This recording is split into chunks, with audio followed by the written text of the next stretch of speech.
Student, कैसे हैं आप लोग? Hope you all will be good, all will be safe, that's fine. This is BK Mathur, mathematics teacher. Guys, vector का MCQ आपके सामने लेके आया हूं। 55 क्वेश्चंस इसके अंदर आपको मिलेंगे। बेसिक भी होगा, एडवांस भी होगा, मिडिल लेवल के भी होंगे। हर तरह के क्वेश्चन आपको देखने को मिलेंगे, मजा आने वाला है। ठीक है, साथ साथ बेसिक के नोट्स आप मेरे साथ साथ बनाते रहना, एक पेज और एक पेन लेके बैठना। तो जो जो कॉन्सेप्ट क्वेश्चन के साथ साथ आता रहेगा आप उसे नोट कर लेना, और at the end of this video आपके कॉन्सेप्ट तैयार हो जाएंगे। ठीक है, स्टार्ट करते हैं। आगे बढ़ने से पहले चैनल को सब्सक्राइब कीजिए अगर आपने नहीं किया है, और दोस्तों के साथ वीडियो को शेयर करना ना भूलें। चलिए स्टार्ट करते हैं। मस्त मस्त तोड़ तोड़ फटाकेदार क्वेश्चन। ठीक है, चलिए स्टूडेंट्स, आपके सामने आ गया पहला क्वेश्चन वेक्टर का। देखिए आपकी स्क्रीन पर, इसमें लिखा हुआ है vector physical quantities are identified by, bracket में लिखा हुआ है मस्ट कंसिस्ट।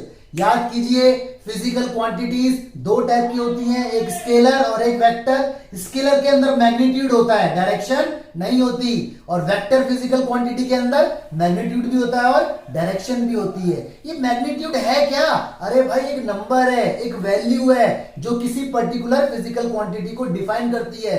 एग्जांपल, मैं 35 किलोमीटर पर आवर के हिसाब से गाड़ी चला रहा हूं, 35 मैग्नीट्यूड हो गया। अगर मैं बोलूं मैं 35 किलोमीटर पर आवर के हिसाब से नॉर्थ वेस्ट की डायरेक्शन में गाड़ी चला रहा हूं, तो नॉर्थ वेस्ट वो डायरेक्शन हो गई। ठीक है, तो बताइए इसका आंसर। इसका आंसर है ऑप्शन सी, क्योंकि वेक्टर फिजिकल क्वांटिटी में मैग्नीट्यूड भी होता है और डायरेक्शन भी होती है। तो option C is the correct answer. चलिए जी, क्वेश्चन नंबर 2 आ गया।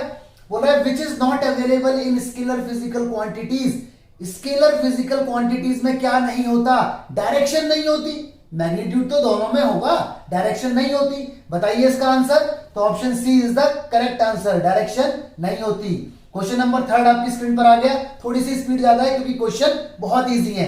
जैसे क्वेश्चन का लेवल डिफिकल्ट आएगा, स्पीड में ऑटोमेटिक कम कर दूंगा, तो घबराने का नहीं है। ठीक है, मेरे साथ साथ चलते रहो और नोट्स बनाते रहो। शाबाश। क्वेश्चन नंबर 3 आ गया जी आपकी स्क्रीन पर। इसमें लिखा हुआ है which one of the following are not vector quantity.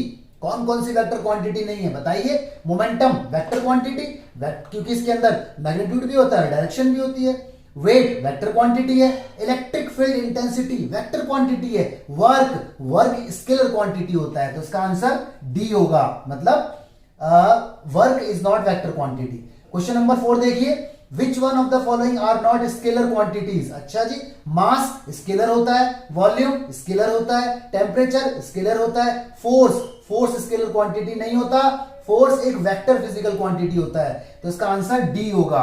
बहुत इजी मस्त मस्त पटाखेदार क्वेश्चन, कोई दिक्कत नहीं। आगे बढ़ते हैं। क्वेश्चन नंबर 5, इसने एक वेक्टर दिया हुआ है। ये देखो, ये ए पॉइंट है और ये बी पॉइंट है। ध्यान रखना, जहां से स्टार्ट होता है ना, उसे इनिशियल पॉइंट कहते हैं, और जहां पे ये एरो हेड लगा होता है इसे कहते हैं एरो हेड।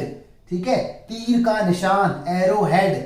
ठीक है, इसे कहते हैं टर्मिनल पॉइंट। तो ये इनिशियल और ये टर्मिनल।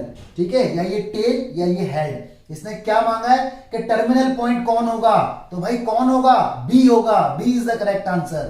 ठीक है, क्वेश्चन नंबर देखिए 6।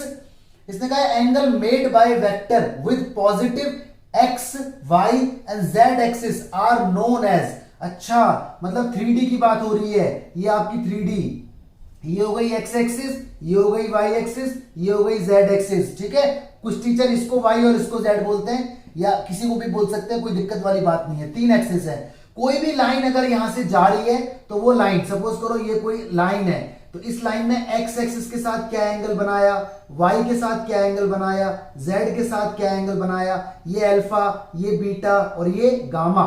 तो इन एंगल को क्या कहा जाता है? इन्हें कहते हैं direction angle, DA, direction angle. तो आंसर बताइए, direction angle. Yes, C is the correct answer. बहुत बढ़िया। क्वेश्चन नंबर देखिए जरा 7 में लिखा हुआ है direction cosine is angle of. देखो, डायरेक्शन एंगल को बोलते हैं अल्फा, बीटा, गामा। अगर इनके साथ कॉस लगा देंगे तो cos alpha, cos beta, cos gamma, इन्हें डायरेक्शन कोसाइन यानी डीसी कहा जाएगा। तो आंसर क्या है? Direction cosine is angle of sine, no, tangent, no, secant, no, cosine. Yes, cos के एंगल को डायरेक्शन कोसाइन कहते हैं। तो इसका answer D is the correct answer. ठीक है, चलिए 8 क्वेश्चन देखिए। बहुत छोटे छोटे क्वेश्चन है, बहुत बच्चे वाले क्वेश्चन, आपको समझ भी आ रहे होंगे। इसने कहा एलिमेंट डायरेक्शन कोसाइन है। अच्छा, डीसी को कहा गया है LMN। ओके, और एबीसी डीआर है। ओके, डायरेक्शन रेशियो एबीसी, ये डीसी और ये डीआर। तो इसने कहा है बताओ फिर क्या होगा, चार बातें। तो बेटा ध्यान रखना, डायरेक्शन कोसाइन का रिलेशन होता है L square plus M square plus N square is equal to 1। कोई अगर आपसे पूछे कि what is the relation in direction cosine, तो आपका जवाब होगा L square plus M square plus N square is equal to 1। इसके ऊपर न्यूमेरिकल भी आ जाता है। एल एम एन में से कोई एक चीज दे देगा, मतलब कोई दो चीज दे देगा और एक पूछ लेगा। सपोज करो आपको एल दे दिया गया, एम दे दिया गया और एन पूछा गया, तो एल डाल दो, एम डाल दो, सॉल्व करके उधर भेज दो, प्लस माइनस और इनकी वैल्यू निकल के आ जाएगी। ठीक है, तो ये ध्यान रखना है, डीसी का रिलेशन होता है, डीआर का कोई रिलेशन नहीं है। यानी अगर मैं डीसी को ऐसे बोल रहा हूं और कोई बच्चा ऐसे बोले सर डीआर का भी रिलेशन ऐसे होता है, तो ये गलत है। डीआर का स्क्वायर का सम 1 नहीं होता, डीसी के स्क्वायर का सम 1 होता है। ठीक है, इसका प्रूफ भी है, बताऊंगा आपको मैं, और मैंने बताया हुआ है अपनी डिटेल वीडियोस में। ये तो एमसीक्यू सीरीज है। डीआर के स्क्वायर का सम 1 नहीं होता, तो यानी ये तो नॉट इक्वल टू 1 होगा और ये 1 होगा। बताओ जी आंसर कौन सा है? ए नहीं हो सकता, B, yes B is the correct answer, क्योंकि ये वाली ऑप्शन मिल रही है और ये वाली ऑप्शन मिल रही है। ठीक है, चलिए जी क्वेश्चन नंबर 9, बहुत ही इजी बच्चे वाले क्वेश्चन चल रहे हैं अभी, तो डिफिकल्ट भी आएगा। ठीक है, आगे आगे देखो होता है क्या।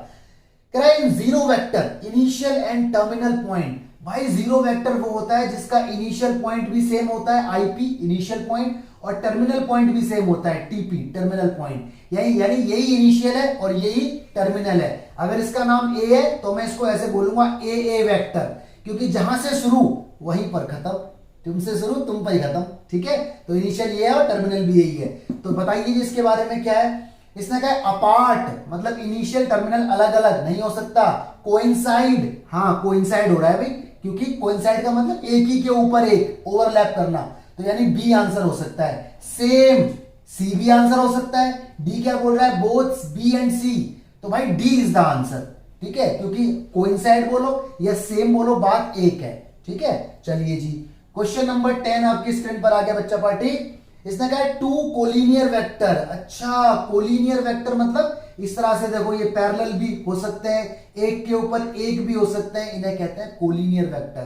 ठीक है, लेकिन कोलिनियर वेक्टर की एक पहचान है कि वो वेक्टर ना उस पर एक कॉमन पॉइंट मिल जाता है। जैसे देखो, मान लीजिए ये एक वेक्टर है इस तरह से, और एक वेक्टर देखो इस तरह से जा रहा है, तो ये वेक्टर पैरेलल भी है और इसे हम कोलिनियर भी बोल सकते हैं। ठीक है, या एक वेक्टर के ऊपर एक और वेक्टर है इस तरह से, तो ये देखो कोलिनियर भी है लेकिन इसे पैरेलल भी कहा जा सकता है, क्योंकि पैरेलल वेक्टर एक के ऊपर एक भी हो सकते हैं। ठीक है, कोइंसाइड भी कर सकते हैं।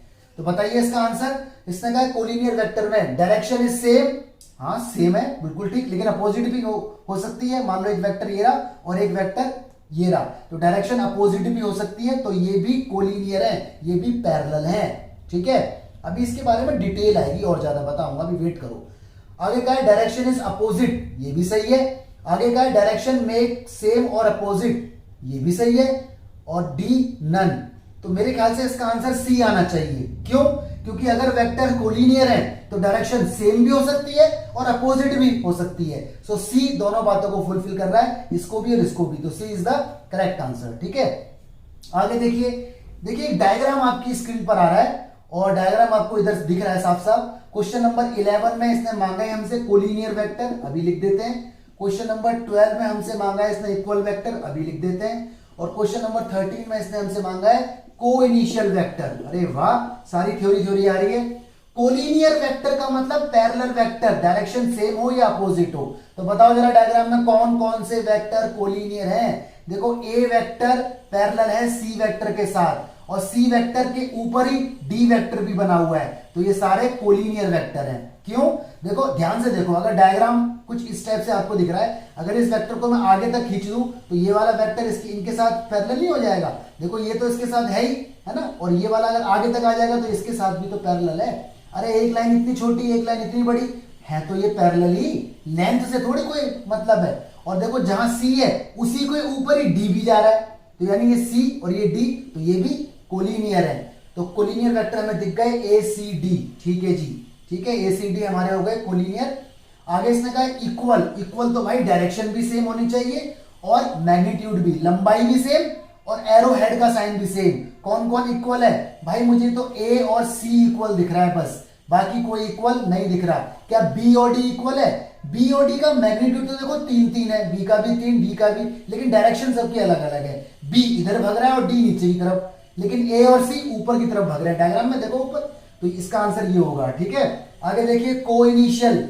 को इनिशियल का मतलब जिनका इनिशियल पॉइंट सेम हो, यानी एक ही पॉइंट से कई सारे वेक्टर अगर निकल रहे हैं तो उन्हें को इनिशियल वेक्टर कहा जाएगा।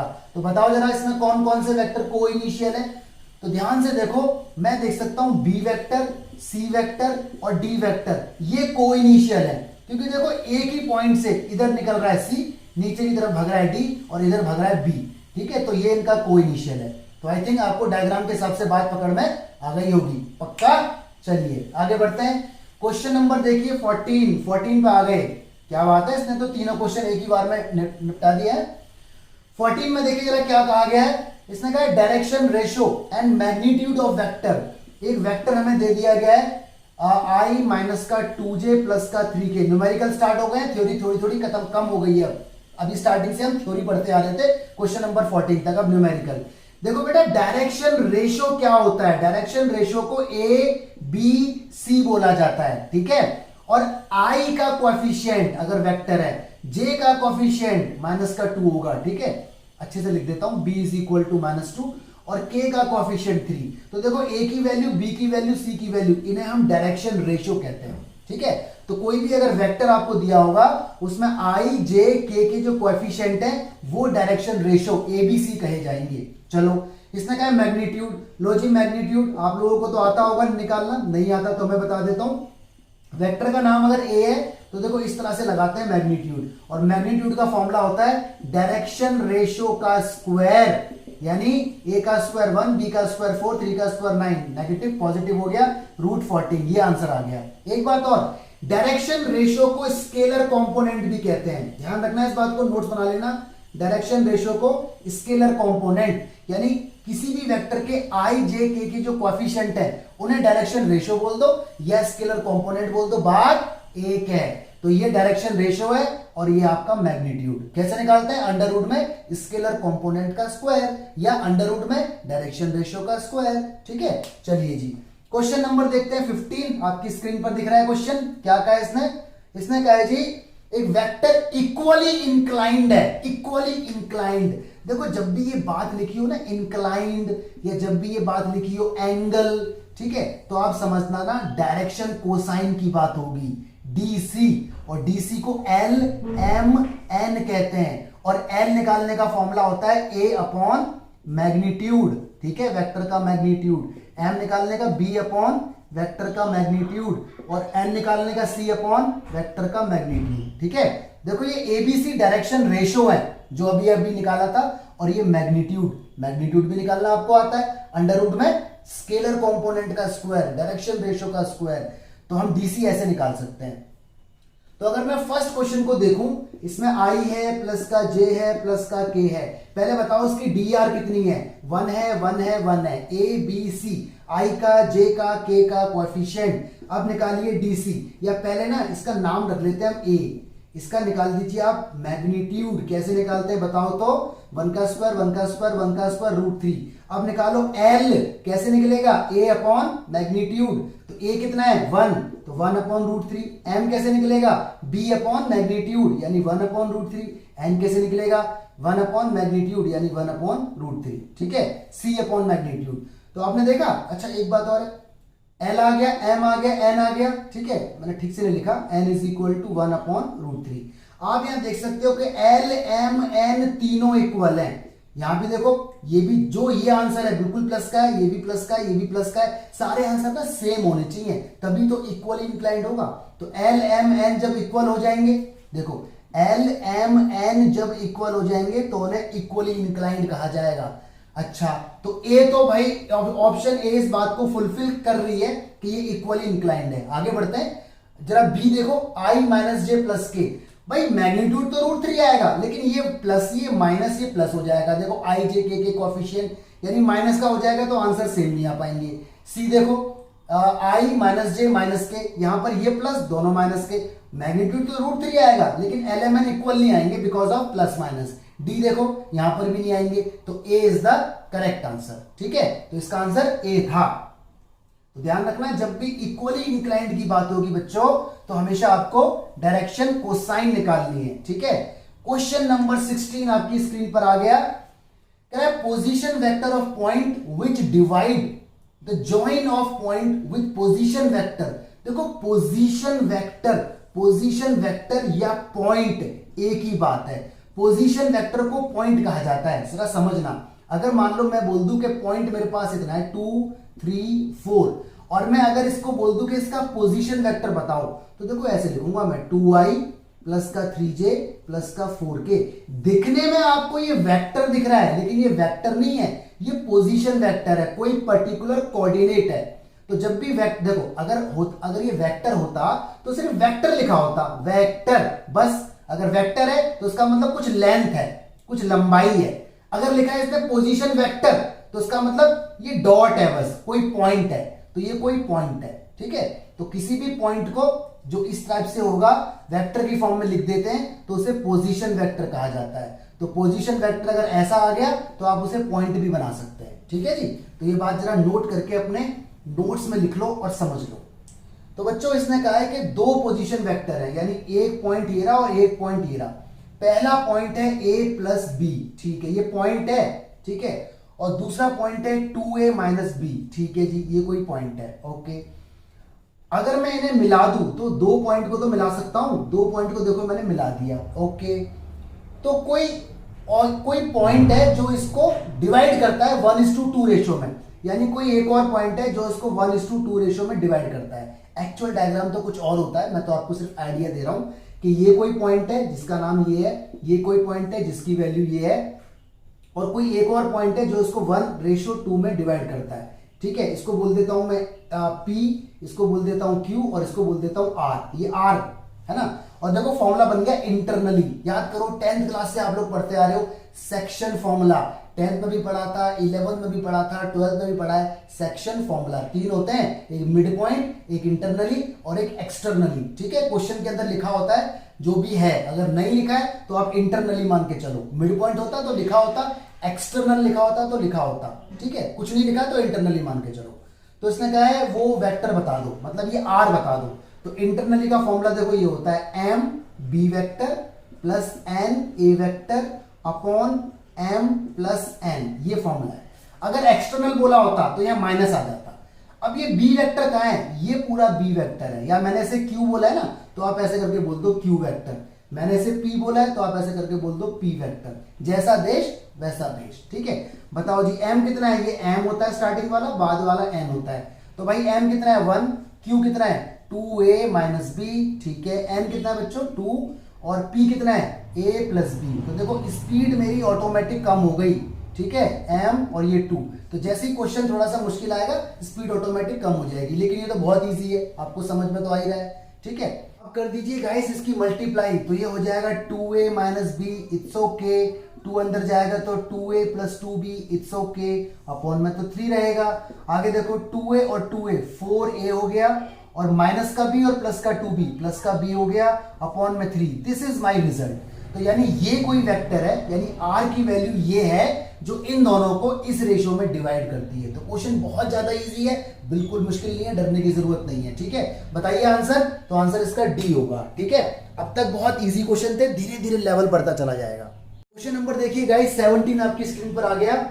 इसने कहा एक वेक्टर बताओ इन द डायरेक्शन। ये इन द डायरेक्शन का मतलब क्या है भाई? इन द डायरेक्शन का मतलब ये है कि जिस डायरेक्शन में एक वेक्टर भाग रहा है, जो हमें दिया हुआ है, देखो i minus 2j plus 2k दिया हुआ है ना, क्या है इसी की डायरेक्शन में कोई एक और वेक्टर बताओ।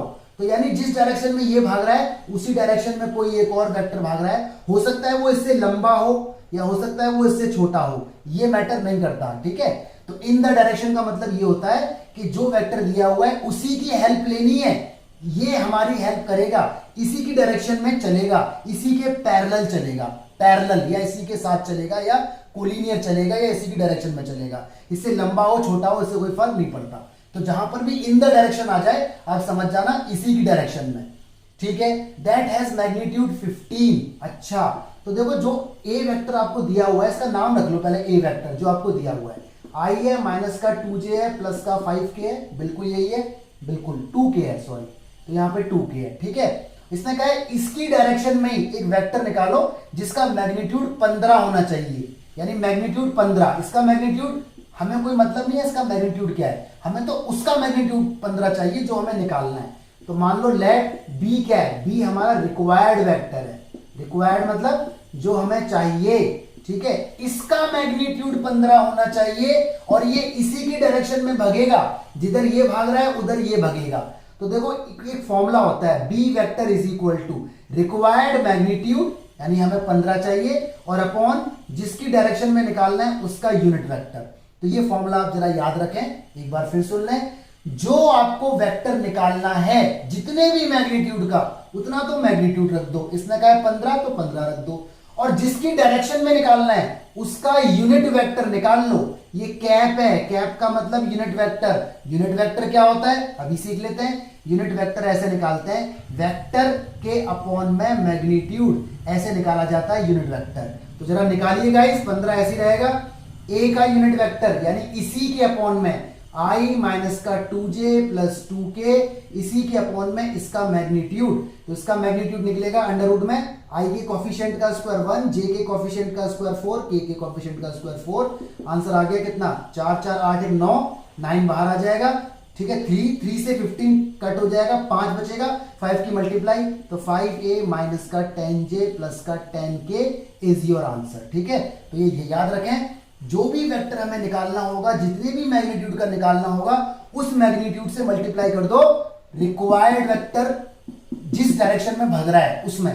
तो इसकी डायरेक्शन में निकालना है तो इसका यूनिट वेक्टर में मल्टीप्लाई कर दो 15, ठीक है। कॉन्सेप्ट को स्ट्रॉन्ग करें और बात को अच्छे से तैयार करें, ठीक है। क्वेश्चन आ सकता है, ये सीबीएसई में आया हुआ क्वेश्चन है। तो आंसर बोलिए इसका, answer D is the correct answer. 18 question आपकी स्क्रीन पर आ गया, जरा देखते हैं।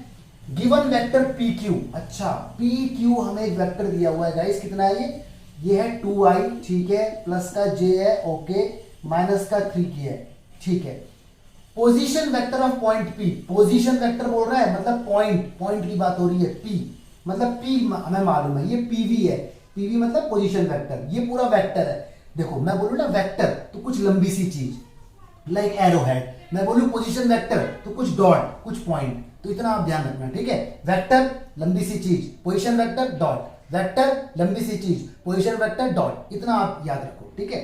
तो पी क्यू तो वेक्टर है, हमें दे दिया गया, और पी हमारा पोजीशन वेक्टर है, ठीक है। कितना है जी पोजीशन वेक्टर दिया हुआ है, ये है 3i और माइनस का 2j, के इसके अंदर नहीं है, नो इश्यू। तो इसने कहा है के क्यू बता दो, इसने कहा है पोजीशन वेक्टर क्यू बता दो हमें क्या होगा। तो एक बात सुनो, अगर मैं पी क्यू का डायग्राम बनाऊं तो कुछ इस टाइप से बना होगा, पी क्यू है ना, तो ये इनिशियल है और ये क्या है टर्मिनल। देखो पी क्यू वेक्टर निकालने का तरीका ये होता है Q vector minus P vector, this is the formula, ठीक है। मैं आपको एक सही बात अगर बताऊं तो पोजीशन वेक्टर को पी ना बोल करके ना ओपी बोलते हैं, क्यू ना बोल करके ओ क्यू बोलते हैं। यानी अगर मैं बोलूं कि ए पोजीशन वेक्टर है तो मैं इसे ओ ए वेक्टर बोलूंगा, आगे ओ लगा दूंगा, ओ मतलब ओरिजिन, ठीक है। तो इस तरह से आप याद रखना कि पोजीशन वेक्टर के आगे ओ लगा देते हैं। तो पी क्यू वेक्टर अगर मुझे निकालना है तो देखो एक रूल होता है, टर्मिनल माइनस इनिशियल, दोबारा बोलो, terminal minus initial, head minus tell, ठीक है, अगला माइनस पिछला, तो ये फॉर्मूला है इसका। तो क्यू को ओ क्यू बोलो, पोजीशन वेक्टर में हमेशा ओ लग जाता है, पी को ओपी बोलो, ठीक है। चलिए जी अब इसको फटाक से सॉल्व कर देते हैं। पी क्यू वेक्टर ये रहा 2i है प्लस का j है माइनस का 3k है। ओ क्यू वेक्टर नहीं मालूम, ठीक है, ये पोजीशन वेक्टर है। ओपी मालूम है, ये रहा ब्रैकेट लग जाएगा 3i माइनस का 2j, ठीक है। इसको उठा के इधर ले आओ तो ये 2i प्लस का j माइनस का 3k, ये माइनस है तो प्लस हो जाएगा, ठीक है, प्लस, और ये सारे जैसे हैं वैसे ही रहेंगे क्योंकि हमने तो पूरा ब्रैकेट बुलाया ना इधर, ये पूरा ब्रैकेट माइनस लगा हुआ है, इधर आएगा तो प्लस हो जाएगा। ये इज इक्वल टू कितना है ओ क्यू वेक्टर, सॉल्व कीजिए 2i और ये 3i 5i हो गया, j माइनस का 2j माइनस j हो गया, माइनस का 3k हो गया, ये हमारा ओ क्यू वेक्टर या फिर आप कह दो क्यू वेक्टर का पोजीशन वेक्टर आ गया। तो दिस इज द आंसर। बताइए गाइस इसका आंसर होगा नन ऑफ दिस, ठीक है, क्योंकि कोई आंसर मैच नहीं हो रहा। चलिए आगे बढ़ते हैं। नेक्स्ट क्वेश्चन आपके सामने आता है, क्वेश्चन नंबर 19। इसने कहा यूनिट वेक्टर बताओ। अरे ये तो बड़ा इजी क्वेश्चन है, ए वेक्टर हमें कोई कुछ भी दिया हुआ है तो यूनिट वेक्टर निकालने का फॉर्मूला, ये कैप लगाते हैं इसके ऊपर, कैप, ठीक है, ये कैप का मतलब यूनिट वेक्टर। कोई भी वेक्टर जो दिया हुआ है वो ऐसे रखो और उसके अपॉन में मैग्नीट्यूड। तो ये आपको खुद करना है और आंसर कमेंट में जरूर बताना है, ठीक है। चलिए क्वेश्चन नंबर देखते हैं 20 में क्या कहा गया है जरा देख लेते हैं। इसने कहा P की किस वैल्यू के लिए, अच्छा P की किस वैल्यू के लिए ये यूनिट वेक्टर होगा, तो इसका कुछ नाम रख देते हैं पहले। ए वेक्टर, इसे बोल देते हैं P I plus P J plus P के। पी से मैंने कर दी मल्टीप्लाई, देखो ना ब्रैकेट के बाहर पी लिखा हुआ था। अगर ये यूनिट वेक्टर है, अगर ये यूनिट वेक्टर है तो इसका मैग्नीट्यूड 1 होना चाहिए। ये यूनिट वेक्टर की खास बात होती है। तो निकालिए जरा इसका मैग्नीट्यूड, ऐसे निकालते हैं अंडर रूट में आई के साथ वाले का स्क्वायर, जे के साथ वाले का स्क्वायर, के के साथ वाले का स्क्वायर इज इक्वल टू 1। ये हो गया 3p square is equal to 1। p की वैल्यू आ गई बाहर p, और ये √3 रह गया ऐसे ही 1, तो p की वैल्यू आ गई 1/√3। लेकिन प्लस और माइनस दोनों में लेनी है, क्यों? क्योंकि देखो p की वैल्यू सारी प्लस में हुई तो भी तो मैग्नीट्यूड 1 ही आएगा। 1/√3 का स्क्वायर करो, 1/√3 का स्क्वायर प्लस 1/√3 का स्क्वायर प्लस 1/√3 का स्क्वायर 1 ही आना है, ठीक है, अंडर रूट में डालने के बाद। और एक बार जरा माइनस में ले लो सारी वैल्यू, तब भी तो 1 ही आना है, क्योंकि माइनस 1/√3 का स्क्वायर तो माइनस तो प्लस हो जाएगा। तो इसका आंसर कौन सा होगा बताओ?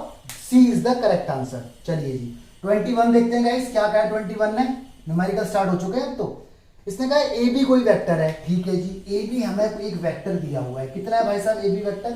2i है, प्लस का j है और माइनस का 2k है। और इसने कहा BC एक वेक्टर है, ओके BC एक वेक्टर है, वो कितना है भाई साहब? 6i है, 3j है और माइनस का 6k है, ठीक है। इसने कहा what can you conclude about AB and BC, आप क्या कह सकते हैं AB और BC के बारे में? बड़े आराम से देखो, देखो जब भी दो वेक्टर आपको दिए हों, एक ये रहा और एक ये रहा, तो आप देखो क्या इनकी रेशो सेम है? 2/6 का आंसर, क्या 1/3 का आंसर, क्या 2/-6 का आंसर, ये माइनस का 2 है, -2, मतलब क्या ये प्रोपोर्शनल है? प्रोपोर्शनल का मतलब i के साथ वाला और i के साथ वाला अपॉन में रखो, j के साथ वाले का रेशो, k के साथ वाले का रेशो, बिल्कुल प्रोपोर्शनल है। सबके आंसर देखो सेम आ रहे हैं। ये 1/3 है, हाँ तो ये 2/6 कटेगा तो ये भी तो 1/3 आएगा, और देखो ये जब कटेगा तो ये भी तो 1/3 आएगा। तो ये सारे आंसर प्रोपोर्शनल हैं। तो आप बोलोगे ये कोलिनियर है। कोलिनियर क्यों है? क्योंकि जब भी ऐसी कंडीशन अचीव होती है ना, A1 A2 B1 B2 और C1 C2, ये सारे आंसर इक्वल हो जाते हैं, तो हम उन्हें कोलिनियर वेक्टर कहते हैं, ठीक है। और वैसे भी देखो B इन दोनों के अंदर कॉमन है, तो जब B कॉमन आ जाता है तो उसे कोलिनियर कहते हैं। मेन चीज है प्रोपोर्शनल, तो ये बात आप याद रखना, ओके। तो आंसर इसका सी होगा। चलिए जी 22 पे आते हैं। 22 क्वेश्चन है, देखो हमसे क्या कहा है, ए वेक्टर दिया है, बी दिया है, then which one is true, कौन सा ट्रू है? सारी कंडीशन इसने दे दी, जरा निकालना, सारी कंडीशन निकाल के देखनी पड़ेगी। ए का मैग्नीट्यूड आई के साथ वाले का स्क्वायर, जे के साथ वाले का स्क्वायर √5। बी का मैग्नीट्यूड निकाल के देखो जरा, आई के साथ वाले का स्क्वायर, जे के साथ वाले का स्क्वायर √5, यानी ऑप्शन नंबर ए तो ठीक है। बी देखो जरा, बी में क्या है, ए का मैग्नीट्यूड √5 है, ये भी ठीक है। सी में क्या है, not equal as direction is different. भाई ए वेक्टर है i + 2j, बी वेक्टर है 2i + j, डायरेक्शन डिफरेंट हो गई। देखो डायरेक्शन का मतलब क्या है, ए वेक्टर है आपका i + 2j और बी वेक्टर है आपका 2i + j, ठीक है। देखो देखिए जरा इसका मतलब क्या होता है, देखो ये मैंने बनाया 3D का प्लेन, ठीक है, ये मेरा x है, ये मेरा y है, ये मेरा z है, एक और मैंने बना दिया, ये y है, ये x है, ये z है। ए वेक्टर को रिप्रेजेंट कीजिए, i1 है और j2 है। i मतलब x axis per unit vector i1 और j2 1 2, यहां पर कुछ इस टाइप से ये वेक्टर बनेगा, प्लॉट हो जाएगा, ठीक है। चलो जी इसे बनाओ जरा, i2 है, j1 है, i का मतलब i2 है 1 2 और j कितना है 1, यानी ऐसे। तो देख रहे हो डायरेक्शन चेंज हो गई। यहां पर देखो गैप सिर्फ इतना है, यहां पर देखो गैप ज्यादा हो गया है ना, तो डायरेक्शन यहां पर बदल गई। तो इसका मतलब ये वेक्टर इक्वल नहीं है, क्योंकि डायरेक्शन बदल गई। इक्वल वेक्टर में मैग्नीट्यूड भी सेम और डायरेक्शन भी सेम, तो इसका आंसर डी होगा। डी मतलब सारी बातें एकदम सच है, ठीक है, तो ध्यान रखना इस बात को आप। इस क्वेश्चन नंबर 23 देखिए जरा, ए वेक्टर इसने मुझे दे दिया, ए वेक्टर मुझे दे दिया गया, बी वेक्टर भी दे दिया गया, ठीक है जी, दो वेक्टर दे दिए। इसने कहा यूनिट वेक्टर बताओ। यूनिट वेक्टर कैसे निकालते हैं? जो वेक्टर है उसके अपॉन में उसी वेक्टर का मैग्नीट्यूड, ठीक है, जो वेक्टर है उसके अपॉन में उसी का मैग्नीट्यूड, ऐसे निकालता है यूनिट वेक्टर। ये कैप इसका सिंबल है, ठीक है। अब इसने देखो क्या कहा है, इसने कहा यूनिट वेक्टर बताओ in the direction of a minus B. बड़ी इंपॉर्टेंट बात है, यानी पहले यहां पर a माइनस बी निकाला जाएगा। a वेक्टर मालूम है, माइनस बी वेक्टर मालूम है, माइनस अंदर जाएगा, साइन बदल जाएंगे, प्लस माइनस होके कुछ आएगा, कुछ तो मिलेगा, उसको नाम दे दो आप c वेक्टर का, क्योंकि a माइनस बी बोलोगे बार बार तो अच्छा नहीं लगेगा। तो ये जो नया वेक्टर निकल के आया है ना, जिसका नाम आपने c दिया है, कुछ भी नाम दे दो, इसका यूनिट वेक्टर निकालना है। तो कैसे निकालेंगे? सी वेक्टर और अपॉन में इसी का मैग्नीट्यूड। अगर आप इसे नाम ना देते सी और a माइनस बी रहने देते तो आप देखो ऐसे लिखते a माइनस बी का यूनिट वेक्टर, इतनी बड़ी टोपी लगाते। कितना अच्छा लग रहा है कोई इतनी बड़ी कैप, देखो कितना ऑकवर्ड लग रहा है। तो इतनी बड़ी कैप लगाने से अच्छा है कि इसे कुछ नाम दे दिया जाए कि इसका रिजल्ट सी है और इसका यूनिट वेक्टर निकाल दो, ठीक है। तो आंसर आप अपने आप मुझे बताना कौन सा आपका आंसर आएगा। चलिए जी, अगला क्वेश्चन आता है हमारा क्वेश्चन नंबर 24। देखते हैं क्या कहता है। For what value of a the vector this and this are collinear. भाई अभी अभी ऐसा क्वेश्चन आया था, 2i माइनस का 3j प्लस का 4k, ये एक वेक्टर मुझे दे रखा है, और दूसरा कितना है ai प्लस का 6j और माइनस का 8k, ये मुझे दूसरा वेक्टर दे रखा है। इसने कहा ये कोलिनियर है। तो कोलिनियर वेक्टर प्रोपोर्शनल होते हैं, i के कोफिशिएंट का रेशो, j के कोफिशिएंट का रेशो, ठीक है, और k के कोफिशिएंट का रेशो सेम होता है। ये रहेगा 2/a, और यहां देखो काटा पिट्टी के बाद 1/2 बचा, यहां भी काटा पिट्टी के बाद 1/2 बचा। किसी भी एक पेयर को लेके सॉल्व कर दो। 2/a is equal to minus 1/2, cross करो जरा, minus a is equal to 4 और a की वैल्यू माइनस का 4। बताओ तो आंसर, a की वैल्यू माइनस का 4, yes, D is the correct answer. चलिए, तो ध्यान रखना है कोलिनियर में वेक्टर प्रोपोर्शनल होते हैं। प्रोपोर्शनल का मतलब आई जे के का रेशो दूसरे आई जे के रेशो के इक्वल होता है। क्वेश्चन नंबर 25 आपकी स्क्रीन पर आ गया जी। क्या कहता है? पोजीशन वेक्टर हमें दिए हुए हैं ए बी सी डी, मतलब पॉइंट दिए हुए हैं ए बी सी डी। ध्यान रखना, पोजीशन वेक्टर का मतलब लाइन नहीं होगी, एक पॉइंट होगा, तो ये बात आपको याद रखनी है। अब इसने कहा है ये दिए हुए हैं, तो इसने कहा है डीबी बताओ। अरे बड़ा इजी है, ए पॉइंट दिया हुआ है हमें, बी पॉइंट दिया है, सी पॉइंट दिया है, डी दिया है, आप देख सकते हो, और इसने हमसे मांगा है डीबी। डीबी तो आपको मैंने बताया था ना, अगर ये पी वेक्टर है और ये क्यू वेक्टर है, हमें अगर पी क्यू निकालना है तो पी क्यू निकालने का फॉर्मूला होगा O Q minus O P, यानी terminal minus initial. O Q लगाया, पोजीशन वेक्टर को ओ लगा के बोला जाता है, ओ मतलब ओरिजिन। पी क्यू तो अपने आप में पूरा वेक्टर है, एक लेंथ है, लेकिन पी तो अपने आप में एक पॉइंट है ना, तो इसलिए मैंने ओपी बोला। क्यू अपने आप में एक पॉइंट है, इसलिए मैंने ओ क्यू बोला। तो कोई भी वेक्टर अगर आपको निकालना है, जैसे पी क्यू है, तो ध्यान रखना टर्मिनल माइनस इनिशियल। अगर ए बी है तो बी माइनस ए, अगर सी डी है तो डी माइनस सी, टर्मिनल माइनस इनिशियल। तो मुझे निकालना है डीबी, तो डीबी निकालने के लिए मैं लिखूंगा O B minus O D.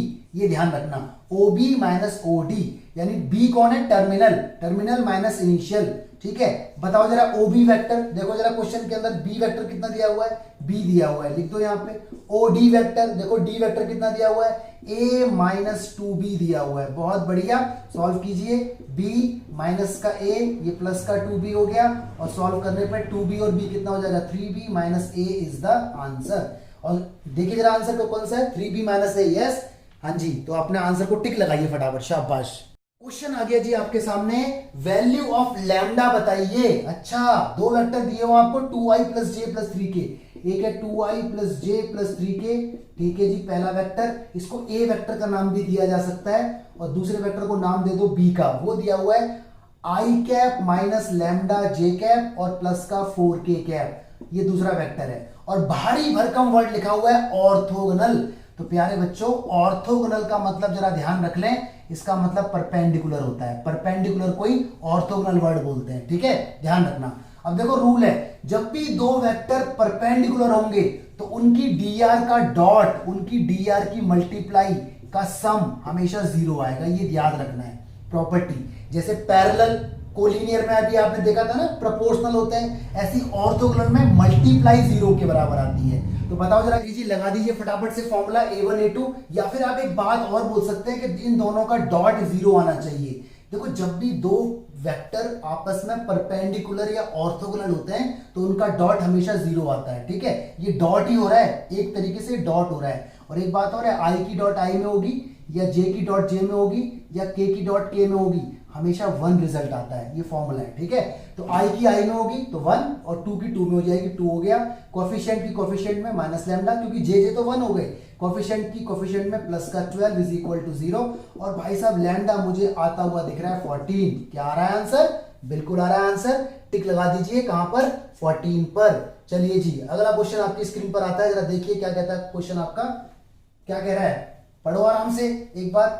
तो ये कॉन्सेप्ट आपको याद होना चाहिए, तभी वेक्टर के अंदर मजा आएगा। क्वेश्चन ने कहा है आपसे कि एक वेक्टर मुझे दिया हुआ है, ये रहा जी वेक्टर। देखो अभी अभी जो हमने बात सीखी है ना, उसी के ऊपर ये सवाल है। ये आई है और ये कितना है ए डॉट जे, ये साथ में जे है, और ये कितना है ए डॉट के, और ये साथ में देखो के है, ठीक है। इसने कहा है a vector is equal to something दिया हुआ है, और इसने कहा है ए कोई नॉन जीरो वेक्टर है। तो हमें नहीं पता वो वेक्टर क्या है, तो हम उसको नाम दे देंगे एक्स आई प्लस वाई जे प्लस जेड के का। ये नॉन जीरो वेक्टर है, मतलब इसकी वैल्यू 0 नहीं होगी। तो इसने कहा इस पूरे एक्सप्रेशन का आंसर बताओ।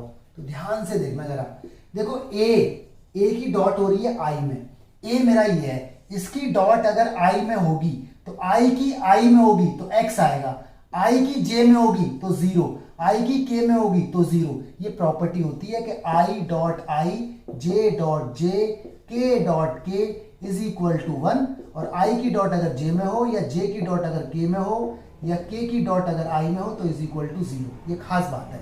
इसका मतलब इसका आंसर खाली एक्स आएगा, ये वाला आई जिंदा रहेगा।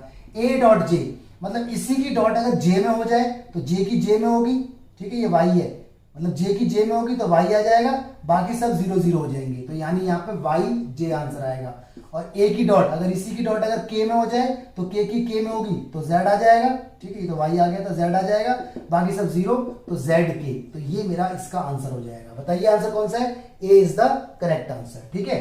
चलिए 28 क्वेश्चन देखिए जरा स्क्रीन पर, ध्यान दीजिए गाइस। 28, एक बात जरा ध्यान रखना, देखो ये मैंने बनाया एक चक्कर, ये आई वेक्टर है, ये जे वेक्टर है और ये के वेक्टर है, ठीक है।